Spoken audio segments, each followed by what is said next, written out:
Here's a true story about a young lad named John. Just a local farm boy. There was something special about the lad. A glint in his eye, a fire in his belly, a spring in his step. And one day, he went for a walk. Now this walk began when his father died. The year was 1819, and he was just 14 years old. Bereavement counselling. Well, these were the days when young boys were sent into the fields. The mills, the mines, tough times. But young John was smart enough to be lucky. His father's farm, where he was born and raised, was sold, and the proceeds used to open a grocer's.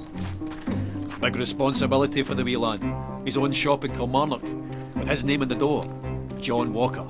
Or Johnny, as the world now knows him. Back then, all grocers stocked a range of local single malts, but they could be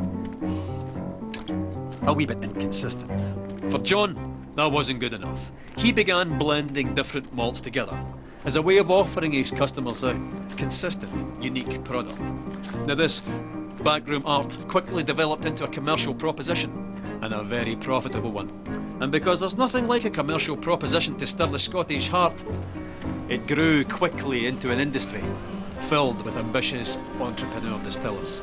John thrived in this environment, and so too soon with his sons, Robert and Alexander, who joined him on his journey. The Walkers became the biggest name in a rapidly growing industry. They were unstoppable.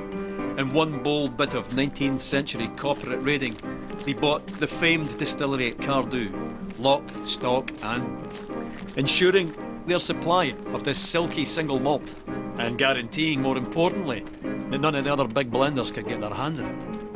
But young Alexander wasn't content with being Scotland's biggest blender. Not ambitious enough for him, no.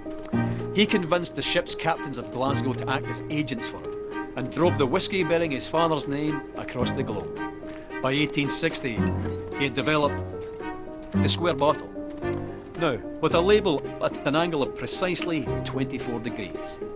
No big deal, you might think, but you'd be wrong. The square bottle meant less breakages and more bottles per shipment. The diagonal label meant larger type, and together that meant Johnny Walker had unmistakable presence on any shelf in the world. The bottle became an icon, and the rich liquid it contained sought after and consumed across the globe. Quite a character, Alexander Walker. Master of the blender's art. Ambitious, uncompromising, Mr. Walker. It was John's grandsons, George and Alexander II's turn to join him on his journey. They led the brand into the 20th century. By 1909, they had developed the iconic red label and black label, and persuaded Tom Brown, the best young illustrator of the day, to sketch a striding man in a napkin during a business lunch. In the stroke of a pen, the Victorian grocer was transformed into an Edwardian dandy. By 1920, Johnny's walk had taken him through 120 countries, and he continued walking through the brand's advertising over the next 50 years, into the fabric of global culture, deep into the dark hearts of several wars, to the pleasure palaces of the aristocracy, immortalised by screen legends, celebrated by filmmakers, singers, songwriters, novelists, shoulder to shoulder with the great sportsmen of the age, winning countless international awards for quality, and even being awarded the Royal Warrant by King George V. No going back after that. Not that going back would even have occurred to Johnny or any of his family. By the end of the 20th century, the familiar red label and black label were joined by the green label, the gold label, and the grandest of them all, Johnny Walker Blue Label. By the beginning of the 21st century, Johnny Walker wasn't just the world's biggest whisky brand, but an international symbol of progress. The brand's Keep Walking mantra, adopted by pro-democracy protesters and parliamentary speechwriters. What would the farm-born Victorian grocer have thought of all of this?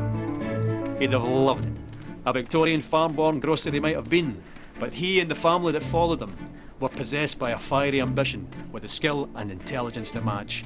200 years later, and Johnny Walker's still walking, and he's not showing any signs of stopping.